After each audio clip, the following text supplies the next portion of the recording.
Hello and good morning to all of you. Once again, welcome in CSC. In last class, हमने आपको material consume के बारे में बतलाया था। आज मैं आपसे चर्चा करने वाला हूँ कॉस्ट शीट के विषय में और स्टेटमेंट ऑफ कॉस्ट के विषय में। हम लोग को पता है, हम लोग पढ़ते आ रहे हैं कि यहाँ पर हम लोग अकाउंट जो पढ़ते हैं, पहला हम लोग पढ़े हैं पहले फाइनेंशियल अकाउंट,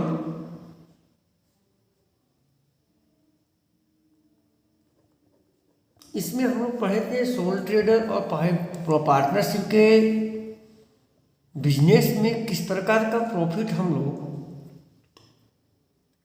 कैलकुलेट करते थे। उसका प्रॉफिट हम लोग जानते थे trading account, profit loss account prepare करके।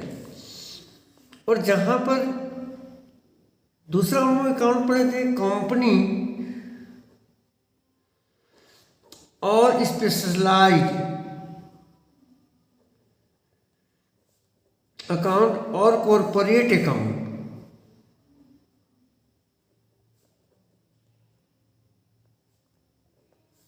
ये हमने कंपनी के विषय में ये अकाउंटिंग हम लोग पढ़े सीखे थे कि कंपनी का जो भी कंपनी होते हैं उसका हम लोग अकाउंटिंग किस प्रकार करते हैं। तीसरा अकाउंट हम लोग जो अब पढ़ेंगे वो है कॉस्ट अकाउंट। कॉस्ट अकाउंट और कॉस्टिंग जिसे हम लोग बोलते हैं। सबसे बड़ी बात है कि ये कॉस्टिंग है, ये यूजेज कहाँ होते, कहाँ पर प्रयोग की जाते हैं। जहाँ भी, जैसे कि मैंने आपको लास्ट क्लास पहले चर्चा भी किया था, मैं वंस अगेन बता देना चाह रहा हूँ कि जहाँ पर कोई वस्तु बनाया जाता है यानी कि प्रोडक्शन किया जाता है, किसी वस्तु का उत्पादन किया जाता है, वहाँ पर कॉस्ट अकाउंटेंसी का प्रयोग किया जाता है। तो हम लोग फाइनेंशियल अकाउंट्स भी हम लोग बनाते हैं, जिससे हम लोग फाइंड आउट करते हैं नेट प्रॉफिट।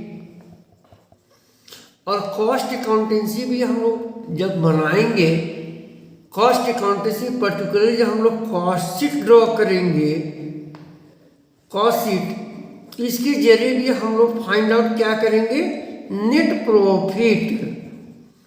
यानी कि फाइनेंशियल अकाउंट से भी आपको प्रॉफिट कैलकुलेशन करना है और कॉस्ट अकाउंट में कॉस्ट शीट ड्रॉ करके उसको नेट प्रॉफिट फाइंड आउट करना है। डिफरेंसेस क्या है, ये आपका financial account soul trader partnership business का हम लोग यूज करते थे trading account, profit loss account बना करके।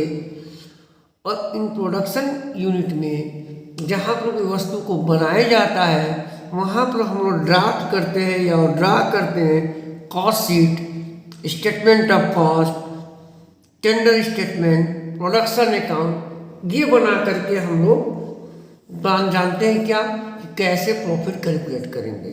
चलिए, सबसे पहले इसके पहले हम और बैक आ जाते हैं आपको methods for calculating output costing या यूनिट कॉस्टिंग। कितने मेथड्स हैं। पहले हम लोग कैलकुलेट कर सकते हैं statement of cost. Statement of cost draw करके भी हम लोग प्रॉफिट जान सकते हैं, कैलकुलेट कर सकते हैं, या कॉस्ट शीट ड्रॉ कर सकते हैं, टेंडर स्टेटमेंट प्रिपेयर कर सकते हैं, या फिर प्रोडक्शन अकाउंट प्रिपेयर कर सकते हैं। ये चार मुख्यतः मेथड्स हैं, चारों में सिमिलरिटी है। स्टेटमेंट ऑफ कॉस्ट और कॉस्ट शीट में मुख्य डिफरेंस क्या है कि अगर क्वेश्चन में वॉल्यूम ऑफ प्रोडक्शन नहीं दिया रहे कि कितना यूनिट हम लोग बना रहे हैं, कितना पीस बना रहे हैं, कितना केजी बना रहे हैं, कितना टन बना रहे हैं, अगर ये क्वेश्चन में नहीं दिया रहे तो हेडिंग जो हम लोग देते हैं स्टेटमेंट ऑफ कॉस्ट का, अगर यूनिट दिया रहे तो फिर हम लोग हेडिंग देते हैं। अगर ये सारा volume of production is given then cost sheet draw करते हैं। केवल डिफरेंसेस क्या है वे हेडिंग्स का। ओके, चलिए इस पर ज़्यादा इम्फेसिस हम लोग नहीं देते हैं, आगे बढ़ते हैं हम लोग। तो कॉस्ट शीट में कैसे प्रॉफिट कैलकुलेट किए जाते हैं, इस पर चलिए हम आपको एक और प्रकाश डाल देते हैं। ब्लैक पेन मैंने यहीं रखा था, ये परमानेंट या CRPT लिखते हैं। तो कॉस्ट शीट में सबसे पहले क्या करते हैं हम लोग, जो फाइंड आउट करते हैं, ये डायरेक्ट मटेरियल,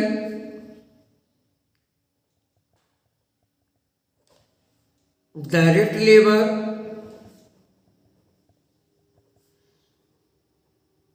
और डायरेक्ट एक्सपेंसेस। जैसे ही तीनों को हम लोग ऐड करते थे, ये जो मेरा आता है वो कहलाता है प्राइम कॉस्ट। क्या कहलाता है मेरा? Prime cost.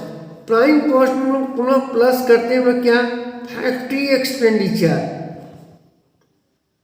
फैक्ट्री एक्सपेंसेस और ओवरहेड।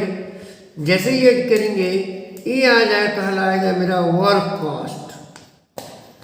वर्क कॉस्ट में ऐड क्या करना है मुझको? ऑफिस एक्सपेंडिचर,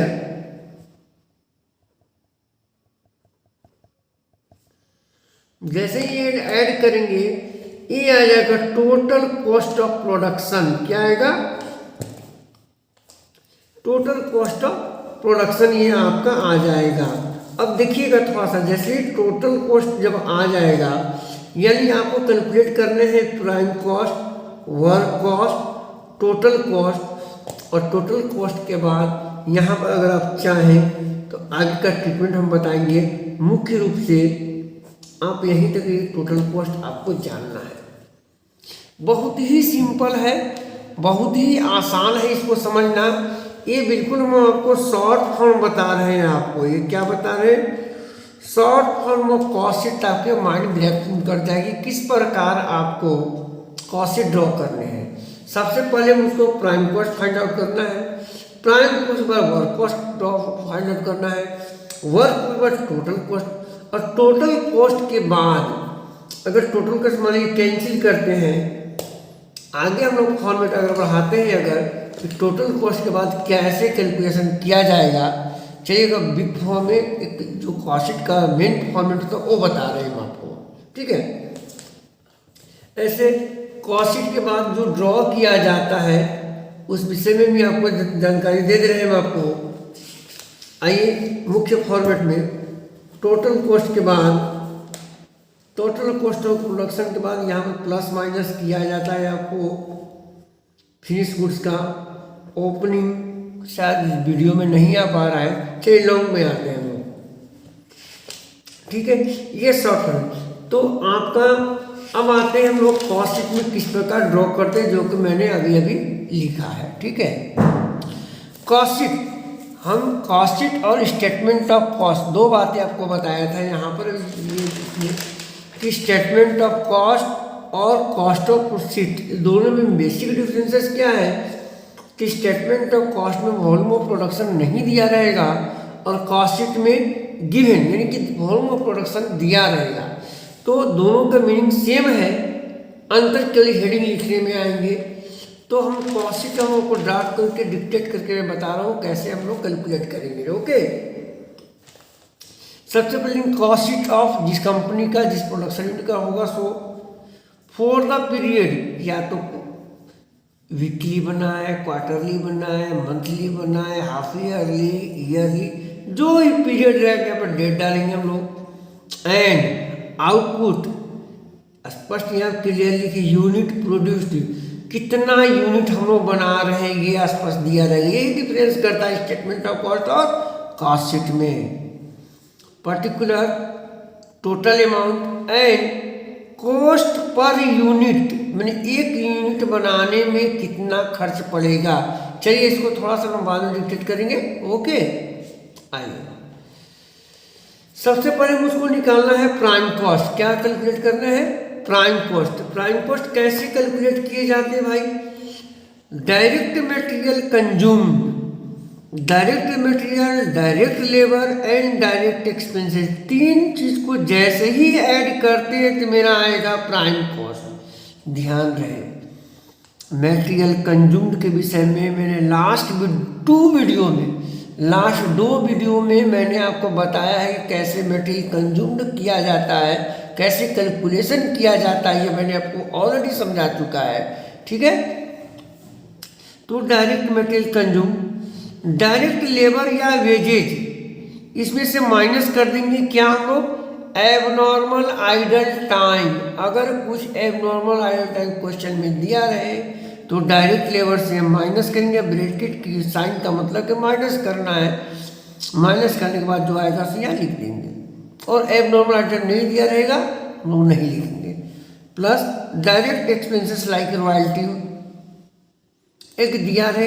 ये तीन चीज जैसे ही ऐड करते हैं लोग, direct expenses, direct labour and direct material, तो ये आएगा मेरा प्राइम कॉस्ट। ध्यान देंगे प्राइम कॉस्ट ये है आपका मूल लागत। कितना आया, इतना आया। इसमें हम लोग ऐड करते हैं क्या, factory overhead, factory on cost या फैक्ट्री एक्सपेंसेस। मैंने पहले ही बता दिया है कि तीनों का मीनिंग सेम है, या ओवरहेड कहें, ऑन कॉस्ट कहें या फिर एक्सपेंस कहें। फैक्ट्री से संबंधित जितने भी खर्च रहेंगे उसको ऐड करेंगे। करने के बाद ये जो आएगा फिगर, ये मेरा कहलाएगा फैक्ट्री या वर्क्स कॉस्ट। लेकिन यदि प्रश्न में, यदि क्वेश्चन में दिया रहे क्या, work in progress. Work in progress का मीनिंग क्या होता है, सेमी फिनिश्ड वर्क या इनकम्प्लीट वर्क। वैसा काम जो कंप्लीट नहीं है उसको हम लोग WIP यानी वर्क इन प्रोग्रेस या वर्क इन प्रोसेस कहते हैं। ध्यान रहे, ओपनिंग अगर ओपनिंग क्लोजिंग बैलेंस दिया रहे, ओपनिंग WIP को प्लस करेंगे, ओपनिंग क्लोजिंग WIP को हम लोग माइनस करेंगे। Opening stock of WIP plus and closing stock of WIP minus. ध्यान रखिए इस बात को, माइनस प्लस में अगर नहीं रहे तो ट्रीटमेंट नहीं करेंगे जो आएगा। यदि क्वेश्चन फिर अगेन माइनस करेंगे, sale of scrap if any, यदि दिया रहे क्वेश्चन में उसको ही माइनस करेंगे, नहीं रहेगा नहीं मानेंगे। सपोज किया जाए कि WIP नहीं दिया है, स्क्रैप भी नहीं है, यही जो मेरा आंसर होगा वो आपका फैक्ट्री या वर्क कॉस्ट कहलाएगा। अगर ये सारा नहीं दिया रहे तो वर्क कॉस्ट आपका यही अमाउंट कहलाएगा। और अगर दिया है तो सबका ट्रीटमेंट हम लोग करेंगे। हमेशा ध्यान रखेंगे कि ओपनिंग स्टॉक हमेशा प्लस होता है, क्लोजिंग स्टॉक हमेशा माइनस होता है। ओके, ये आ गया मेरा फैक्ट्री या वर्क्स कॉस्ट। फैक्ट्री या वर्क्स कॉस्ट आने के बाद इसमें ऐड क्या करेंगे हम लोग, ऑफिस का खर्च, ऑफिस ओवरहेड्स या ऑन कॉस्ट या एक्सपेंसेस। फैक्ट्री के खर्च में जैसे ही हम लोग ऑफिस का खर्च जोड़ते हैं तो वो कहलाता है ऑफिस या टोटल ऑफिस कॉस्ट कहेंगे या total cost of production. Office cost या टोटल कॉस्ट ऑफ प्रोडक्शन ही आएगा। यहाँ पर आने के बाद अब यहाँ पर हम लोग ट्रीटमेंट का हिस्सा करते हैं। यदि क्वेश्चन में दिया रहे फिनिश्ड गुड्स का, पहले भी वन सेकेंड ध्यान दिला देना चाहेंगे, opening stock of finished goods, अगर बनाया माल पहले से है तो उसको हम लोग प्लस करेंगे और closing stock of finished goods को हम लोग माइनस करेंगे। ओपनिंग और क्लोजिंग का जैसे ही ट्रीटमेंट करते हैं, ऑफिस कॉस्ट या टोटल कॉस्ट में opening stock of finished goods plus करेंगे, closing stock of finished goods को माइनस करेंगे। जो आएगा वो कहलाएगा cost of goods sold. Cost of goods sold में हम लोग क्या कंपेयर करेंगे, सेल्स लिखेंगे। क्वेश्चन में दिया रहेगा, अगर क्वेश्चन में सेल्स दिया रहे, कॉस्ट ऑफ गुड्स में सेल्स से जो डिफरेंस करने पर जो आएगा वो कहलाएगा ग्रोस प्रॉफिट। ग्रोस प्रॉफिट में वहां फिर हम लोग लेस क्या करेंगे, selling and distribution overhead, selling and distribution expenses, ये माइनस करने बाद जो आएगा मेरा नेट प्रॉफिट। ओके, अब चलिए, तो नेट प्रॉफिट यहाँ भी निकल गया, फाइनेंशियल अकाउंट से भी निकलता है। हम लेटर ऑन चर्चा करेंगे इस विषय में। कॉस्ट पर यूनिट में सारी यूनिट को हम लोग जितना यूनिट प्रोडक्शन है तो डिवाइड किया जाता है, लेकिन एग्जामिनेशन में चूंकि आपके पास कैलकुलेटर अलाउड नहीं है बीकॉम के छात्रों के लिए, तो जो मुख्य आंसर है ये प्राइम कॉस्ट, इसको आप टोटल यूनिट से डिवाइड करके पॉइंट लिया है कि अगर 10 यूनिट बनाने में 100 रुपया लगता है तो 1 यूनिट बनाने में डिवाइड करेंगे 10 रुपया, यानी टोटल यूनिट से इसको डिवाइड करेंगे तो आएगा। तो प्राइम कॉस्ट, फैक्ट्री कॉस्ट जो मैंने ब्लैक से लिखा है, total cost, cost of goods sold, gross profit, net profit, ये हम लोग कैलकुलेट कॉस्ट पर यूनिट में कर लेंगे। चलिए अब हम लोग चर्चा तो करते हैं कि कभी कभी प्रश्न बोलता है कि नहीं भाई आपने जो ग्रॉस प्रॉफिट आपने कैलकुलेट किया है मुझको ग्रॉस प्रॉफिट नहीं चाहिए, सीधा डायरेक्टली आप नेट प्रॉफिट ले आइए। ओके, कोई बात नहीं है। तो उसके थोड़ा सा चेंजिंग हम लोग करेंगे फॉर्मेट में। हम लोग लिखेंगे if only net profit is calculated, अगर केवल और केवल नेट प्रॉफिट निकालना हो, अगर कॉस्ट ऑफ प्रोडक्शन लिखेंगे, कॉस्ट ऑफ प्रोडक्शन में प्लस माइनस करेंगे, वहीं से opening stock of finish goods और क्लोजिंग को हम लोग माइनस करेंगे। हमेशा बता रहे हैं, 1 सेकेंड बता रहे हैं, ओपनिंग स्टॉक को प्लस करते हैं, क्लोजिंग स्टॉक को फिनिश गुड्स को माइनस करते हैं, चाहे जो भी है।